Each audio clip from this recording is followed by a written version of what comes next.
پناہ مانگتا ہوں اللہ کی شیطان مردود سے۔ اللہ کے نام سے شروع جو نہایت مہربان رحمت والا ہے۔ واللیل اذا یغشا والنہار اذا تجلا وما خلق الذکر والانثى ان سعیکم لشتى فأما من اعطى واتقى۔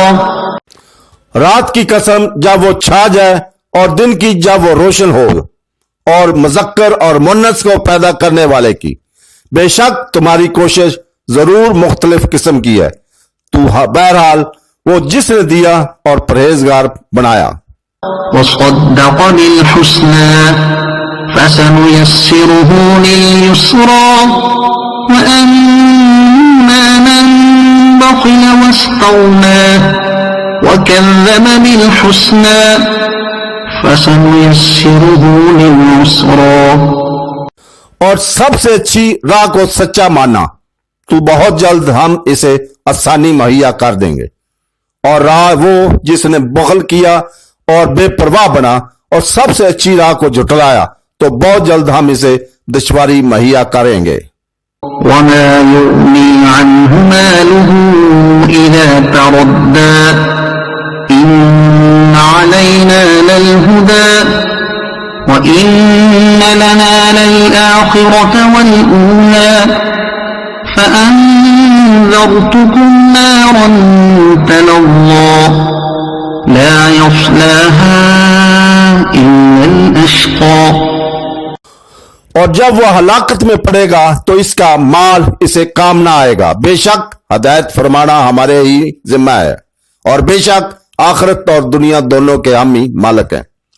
تو میں تمہیں اس آگ سے ڈرا چکا جو بھڑک رہی ہے، اس میں بڑا بدبخت ہی داخل ہوگا۔ الذي كذب وتولى وسيجنبها الأتقى الذي يؤتي ماله يتزكى وما لأحد عنده من نعمة تجزى إلا ابتغاء وجه ربه الأعلى وَلَسَوْفَ يَرْضَى۔ جس نے جھٹلایا اور منہ پھیرا، اور عنقریب سب سے بڑے پرہیزگار کو اس آگ سے دور رکھا جائے گا۔ جو اپنا مال دیتا ہے تاکہ اسے پاکیزگی ملے، اور کسی کا اس پر کچھ احسان نہیں جس کا بدلہ دیا جانا ہو، صرف اپنے سب سے بلند شان والے رب کی رضا تلاش کرنے کے لیے، اور بے شک قریب ہے کہ وہ خوش ہو جائے گا۔ صدق اللہ العظیم۔